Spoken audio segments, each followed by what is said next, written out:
नमस्कार. मी प्रोफेश ग्राम महसूल अधिकारी उर्फ तलाठी. सध्या जमाबंद आयुक्त कार्यालय पुणे येथे कार्यरत आहे. माझ्या सर्व शेतकरी व बळीराजा मित्रांना वर्ष 2025 हे अतिशय भरभराटीचे, समृद्धीचे आणि आनंदाचे जावो. आजच्या व्हिडिओमध्ये शासन धोरण, माझी शेती माझा सातबारा, मीच नोंदवणार माझा पीक पेरा याबाबत आपण माहिती घेणार आहोत.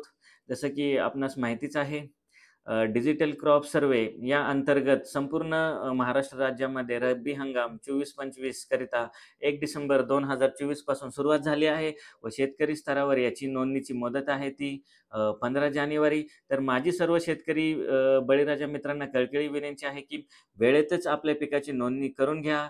कदाचित तुमच्या गावच्या पाड्यावरती, तुमच्या गावच्या वाड्यावरती, तुमच्या गावच्या वेशीवरती आजूबाजूला तुम्हाला काही ऐकायला भेटत असेल, की आपल्याला काही काळजी करायची गरज नाहीये. आपण जर आपल्या पिकाची नोंदणी नाही केली, तर आपले तलाठी भाऊसाहेब किंवा तलाठी तात्या, तलाठी आप्पा नोंदणी करतील किंवा आपले भाऊसाहेब खूप चांगले आहेत, माझे खूप जवळचे मित्र आहेत, माझे नातेवाईक आहेत, ते काहीही करून माझी नोंदणी करून देतील. कृपया आपण या भ्रमात राहू नका व इतरांना या भ्रमात पाडू नका.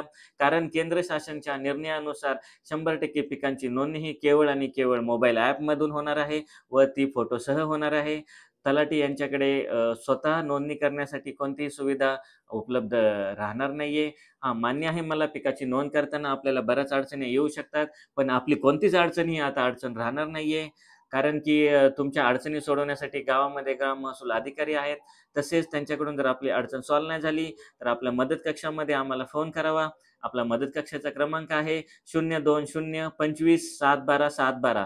मी परत सांगतो, 020 25 712 712 याच्यावरती आम्हाला कॉल करावा व आपली समस्या सांगावी व आपल्या समस्याचे 100% निराकरण केले जाईल. पण शेवटच्या दिवसाची तुम्ही वाट न पाहता तुम्ही आत्ताच जाऊन आपल्या पिकाची पाहणी करावी आणि जर तुम्ही जोपर्यंत तुमच्या पिकाच्या नोंदी करायला जात नाही, तोपर्यंत तुम्हाला कळणार नाहीये, की माझ्याकडे काही समस्या आहेत का? आणि जर शेवटच्या दिवशी जर तुम्ही पिकाची नोंद करायला गेला आणि जर काही समस्या असेल, तर तुम्हाला उशीर लागू शकतो व शासनाने तुमच्यासाठी निर्धारित केलेल्या काही आर्थिक योजनांपासून तुम्ही वंचित राहू शकता. त्याच्यामुळे तुम्ही शेवटच्या दिवसाची वाट न पाहता कृपया आजच आपल्या पिकाची नोंद करा. तसेच या व्यतिरिक्त तुम्हाला काही शंका, प्रश्न असतील, तर कृपया मला कॉमेंट करा. मी, माझे सहकारी व माझी तांत्रिक टीम आपल्या समस्या सोडवण्यासाठी कायम सज्ज आहे, कायम तत्पर आहे. तोपर्यंत तुमच्या शेतातल्या उभ्या पिकांची आणि घरातल्या तान्ह्या बाळांची काळजी घ्या.